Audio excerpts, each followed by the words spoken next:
नमस्कार दोस्तों, स्वागत है एक बार फिर से आपके अपने एजुकेशन चैनल एजुट्यूबर देव पर। तो दोस्तों, आरएएस एग्ज़ाम हो या फिर और कोई सा भी एग्ज़ाम जिसमें आरपीएससी साक्षात्कार का आयोजन करवाता है, उसमें आरपीएससी का नाम थोड़ा सा कम होता है और बदनामी ज़्यादा हो जाती है। क्योंकि अलग अलग अभ्यर्थी, चाहे वो किसी नेताओं के रिश्तेदार हो, चाहे वो किसी बड़े अधिकारी या कर्मचारी के रिश्तेदार हो, वो अपनी अप्रोच लगाते हैं, मतलब अपनी जान पहचान या यूँ कहें भाई भतीजावाद के जरिए साक्षात्कार में अधिक से अधिक अंक लाना चाहते हैं। हालांकि कुछ समय पहले माननीय उच्च न्यायालय के जो आदेश आए थे, उसमें साक्षात्कार को 12% पर, जी हाँ 12% पर अधिकतम लिमिटेड कर दिया गया, सीमित कर दिया गया। लेकिन उसके बाद भी कई सारे ऐसे टॉपर अभ्यर्थी जो लिखित परीक्षा जो होती है, चाहे वो प्रीलिम्स के जैसा जो एक ऑब्जेक्टिव टाइप एग्जाम ले लें, या मेंस के जैसा जो एक विस्तृत जो परीक्षाएं होती है जिसमें बहुत सारा आपको जो है रिटन एग्जामिनेशन होता है, जैसे मेंस में होता है, तो वो ले लें। उसमें जो टॉप कर जाते हैं वो आगे जाके सिलेक्ट तो होते हैं, लेकिन बहुत निचली रैंक से,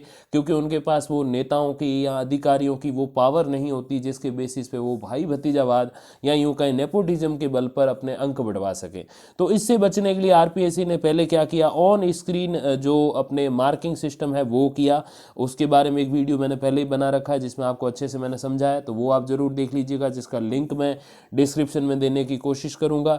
अब आरपीएससी इसमें एक और नवाचार करने जा रहा है, वो ये है कि बार कोड सिस्टम। जी हाँ, कंप्यूटरीकृत बार कोड मिलेंगे, जिस कोड को स्कैन मशीन पर दिखाने के बाद ही साक्षात्कार शुरू होगा। तो पहले से जो वहाँ पर अधिकारी बैठे हैं उनको नहीं पता होगा, जो साक्षात्कार करता है, जो आपका साक्षात्कार लेंगे, विषय के विशेषज्ञ होते हैं, अनुभवी व्यक्ति होते हैं, वो बैठे हैं, उनको नहीं पता होगा कि वो जान पहचान वाला अभ्यर्थी जो है वो किस जो अलग अलग ग्रुप्स बने होते हैं उसमें वो किस पार्टी के पास या यूँ कहें किस साक्षात्कार दल के पास जाएगा, तो ये नहीं पता होता। तो इसका सबसे बड़ा लाभ यही है कि अब अप्रोच लगाना थोड़ा सा मुश्किल हो जाएगा। हालांकि पहले भी एक ऐसे जो है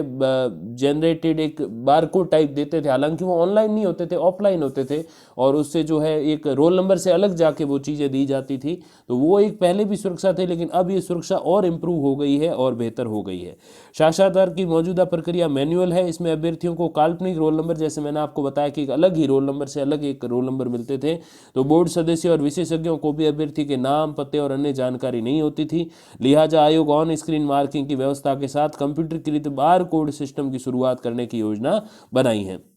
अब देखिए, इसका लाभ ये है कि जैसे मैंने अभी आपको बताया कि और ज़्यादा ये सिक्योर हो जाएगा system. On screen bar code वगैरह बन के आएंगे तो नहीं पता होगा उनको कि वो अभ्यर्थी जो जान पहचान के जरिए 2 नंबर ज़्यादा लेना चाहता है साक्षात्कार में, वो कहाँ जाएगा। और इसमें भी एक बड़ी बात बताऊं, जैसे अभी अपना आरपीएससी असिस्टेंट प्रोफेसर के रिजल्ट का आप वेट कर रहे हो, कॉलेज लेक्चरर का, तो इसमें जैसे ही रिजल्ट आएगा तो फिर 1-2 महीने बाद इंटरव्यू के लिए कॉल अप आप किए जाओगे। तो जब इंटरव्यू के लिए कॉल आएगा तो जाहिर सी बात है उसमें ये सारी चीज़ें मेरे हिसाब से आरपीएससी टेस्ट करेगी। क्योंकि एक जो मुझे नज़दीकी जो भर्ती लग रही है, मतलब आरपीएससी आरएएस भी एक एग्ज़ाम है अपने फरवरी में, जो है मेंस होना है अगर मैं गलत नहीं हूँ, तो उससे जो है आगे बढ़कर हम देखें तो अपना आरपीएससी असिस्टेंट प्रोफेसर वो एग्ज़ाम है जिस पे सारी चीज़ें, चाहे वो ऑन स्क्रीन मार्किंग हो या फिर ये बार कोड वाला नया सिस्टम हो ऑनलाइन वाला, ये सारा वहाँ टेस्ट किया जाएगा। अब देखिए, दीपक उप्रेती जो, अगर मैं गलत नहीं हूँ, 2018 से 20 अभी जो भूपेंद्र जी थे उनसे पहले वही थे अध्यक्ष, आई थिंक, जहाँ तक मुझे याद है। तो इनके टाइम में तो देखो असिस्टेंट प्रोफेसर का कोई एग्ज़ाम हुआ नहीं, वो 2014 में पहले हुआ था, हालांकि इंटरव्यू तक बहुत टाइम गया था, लेकिन 2018 से 20 तक ऐसा कुछ ज़्यादा हुआ नहीं। तो दीपक उप्रेती जो अपने अध्यक्ष थे आरपीएससी के पूर्व अध्यक्ष, उन्होंने साक्षात्कार को जो है कई सारी श्रेणियों में विभक्त कर रखा है। अब ये जो भी मैं जो नियमन प्रणाली एक बता रहा हूँ आपको, ये असिस्टेंट प्रोफेसर एग्ज़ाम जो वर्तमान है इस पर यूज़ होगी कि नहीं होगी ये तो आरपीएससी ही जानता है, वो हम पहले से नहीं बता सकते। लेकिन अगर यूज़ होती है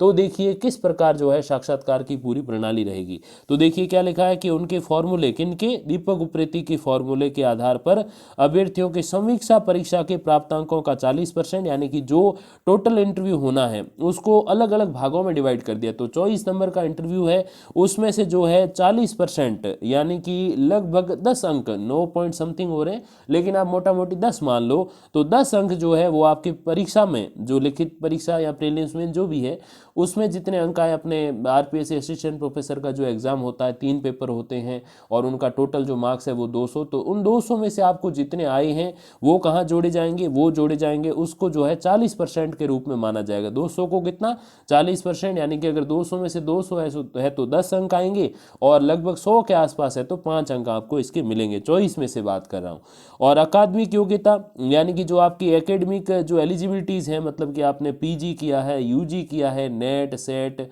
और भी कोई आपके पास योग्यता वगैरह, पीएचडी वगैरह अगर है तो उस अकादमिक योग्यता के 20 अंक, यानी कि इस 20 अंक को अगर हम 24 के हिसाब से डिवाइड करें तो लगभग 4 अंक होते हैं, थोड़े बहुत कम ज़्यादा राउंड फिगर मैं आपको बता रहा हूँ, 4 अंक होते हैं। तो ये 10 और 4 14 और 10 अंक फिर साक्षात्कार के होंगे, तो 40% पीछे जो बच गया वो कितने होंगे, 10 अंक होंगे। 24 के 10 तो 10 और 10 20 और 4 अंक आपके जो है एकेडमिक जो आपका रिकॉर्ड है, पीजी है, पीएचडी है, नेट है, जेआरएफ है, जो भी योग्यता है उसके। तो ऐसे करके आपके जो है साक्षात्कार का पूरा 24 में से अंकन का सिस्टम होगा। हालांकि पिछली भर्ती में ये नहीं था, क्योंकि दीपक उप्रेती जिन्होंने ये सिस्टम लाया है साक्षात्कार में, ये आई ही 2018 में और वो भर्ती 2014-16 के बीच की है, तो वो पहले हो गई थी। तो एक तो नयापन ये है इसमें, नवाचार जिसको कहते हैं कि कंप्यूटरीकृत बारकोड होंगे, ताकि अंदर बैठे जो साक्षात्कारकर्ता होंगे, अनुभवी विशेषज्ञ होंगे, उनको नहीं पता होगा कि जो अभ्यर्थी जान पहचान के जरिए 2 नंबर ज़्यादा लेना चाहता है वो कौन सा है, क्योंकि बारकोड नंबर जो है वो अलग ही होंगे, वो अंदर जाने पर पता चलेंगे, तो अभ्यर्थी को पहले से मालूम नहीं होंगे। तो ये एक अच्छी बात है, ताकि परिणाम तैयार करते वक्त उसके लिखित और साक्षात्कार के अंकों में कोई फर्क नहीं आएगा, क्योंकि जो मुख्य और प्रारंभिक परीक्षा है, जो भी प्रोसेस होती है आरएस की, मेंस के आधार पे वो चीज़ें होती है, अपने जो नॉर्मल एग्जाम होता है कॉलेज लेक्चरर में, तो कॉपी पर दिए गए बार कोड के अनुरूप जो है वो कोड नंबर होंगे, तो ये एक अच्छी बात है। अब देखिए और इसमें कुछ अपडेट्स हैं। तो साक्षात्कार से पहले अभ्यर्थियों को मिलेगी बार कोड स्लिप, तो तुरंत वहीं मिलेगी, पहले से बाहर से नहीं मिलेगी, और अंदर शायद फ़ोन वोन भी आपको नहीं ले जाने दे, तो आप फ़ोन करके नहीं बता सकते कि साहब ये मेरे नए बार कोड के रोल नंबर है और इसमें मुझे ज़्यादा अंक देना, तो ऐसे नहीं हो सकता। और इंटरव्यू बोर्ड में रखी जाएगी विशेष स्कैन मशीन, उससे स्कैन होगा तभी जो है उनके जो लैपटॉप्स वगैरह होते हैं, क्योंकि हाई लेवल ये इंटरव्यू रहेगा, तो इसमें लैपटॉप वगैरह वो लेके बैठते हैं, और एप्पल कंपनी के बड़े महंगे महंगे भी लेकर बैठेंगे, जाहिर सी बात है नयापन आ रहा है। और साक्षात्कार से पहले अभ्यर्थी दिखाएंगे मशीन पर बार कोड और उसके बाद उनके लैपटॉप एक्टिवेट होंगे, तो ये जो है नयापन। हालांकि इसमें एक संशय ये जरूर है कि ये जो सिस्टम दीपक उप्रेती जी वाला है, पूर्व अध्यक्ष वाला, ये वर्तमान अपनी जो आरपीएससी असिस्टेंट प्रोफेसर 2020 जो एग्ज़ाम है, जिसका इंटरव्यू अभी 2022 में होने की पूरी संभावना है, तो इसमें लागू करेंगे या नहीं करेंगे ये तो खैर भविष्य ही बताएगा। लेकिन अगर होता है तो मेरे नज़रिए में, शायद आपका नज़रिया कुछ अलग हो, लेकिन मेरे नज़रिए में, मेरे अनुभव में ये सबसे बेहतर काम होगा, क्योंकि अकादमिक योग्यता के बेसिस पे विद्या संबल योजना में ज्वाइनिंग मिलती है, मतलब अकादमिक योग्यता के अपने मायने हैं, और आपकी एग्ज़ाम के आधार पर आपको परमानेंट जो फैकल्टी है, ओरिजिनल असिस्टेंट प्रोफेसर परमानेंट वाले, वो मिलती है, यानी कि दोनों को यहाँ पे मान सम्मान दिया जा रहा है, आपकी योग्यता को भी और परीक्षा में आपने जितने प्राप्तांक लाए उसको भी। तो आपका अनुभव भी मायने रखता है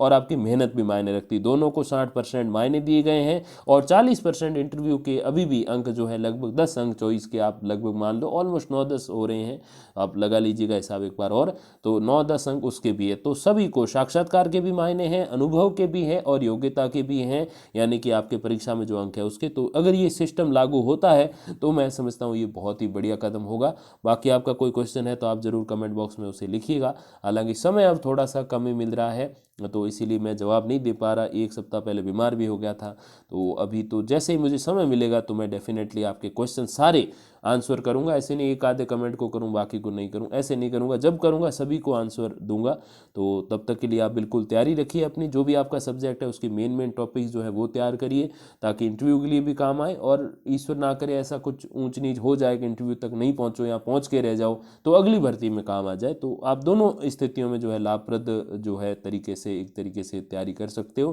तो यही कुछ एक अपडेट है, बाकी जो भी जानकारी आएगी तो मैं आप तक पहुंचा दूंगा वीडियोज़ या फिर कम्युनिटी पोस्ट के माध्यम से। तब तक के लिए धन्यवाद, नमस्कार।